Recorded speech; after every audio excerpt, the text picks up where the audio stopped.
सिंध के अवाम दोस्त इनकलाबी रहनुमा सियासी व समाजी शख्सियत राव अब्दुल शकूर मरहूम की चौथी बरसी गुज़िश्ता रोज़ प्रेस क्लब शाहपुर चाकर में मनाई गई। इस मौका पर सियासी व समाजी शख्सियत मखदूम अता हुसैन, राव शबीर अहमद, इलियास अंजुम, राव अब्दुल रशीद, राव खावर, राना मुबारक, अब्दुल कादिर डायरी, अकबर शर, सदर प्रेस क्लब मलक अब्दुल रज़ाक, एजाजुल हक, मुनव्वर अहमद खान, हनीफ मुगल व दीगर ने ताज़ियती तकरीब से खिताब करते हुए कहा कि राव अब्दुल शकूर सियासी व समाजी शख्सियत के रोल मॉडल थे।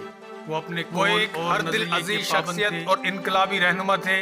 राव अब्दुल शकूर एक शख्स का नहीं बल्कि एक अहद का नाम है। उनके सियासी व समाजी खिदमात बेमिसाल और लाजवाल हैं।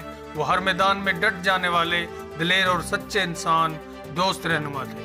उन्होंने कभी भी ज़ाती मफाद के बजाय हमेशा अवामी मफादात को औलीन तरजीह दी।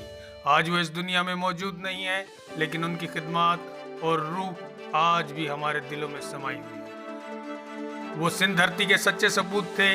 उनके कारनामे अवाम के दिलों में हमेशा जिंदा रहेंगे। वो मुल्क और कौम के कीमती सरमाया साबित हुए। इनकी तारीखी खिदमात को हमेशा अवाम खराज तहसीन पेश करते रहेंगे। बरसी तकरीब की सदारत सीनियर मुस्लिम लीगी सूबाई रहनुमा मखदूम अता हुसैन ने की। इस मौका पर मुस्लिम लीगी रहनुमा मुश्ताक अराई, समाजी सियासी रहनुमा जान मोहम्मद बरोही, फ़कीर अब्दुल हक, गुलाम कादिर मेमन, खालिद भट्टी, अयाज डायरी, जुल्फ़कार भुट्टो डायरी, हनीफ सोमरो, हाजी जाकिर हुसैन मलक व दीगर मौजूद।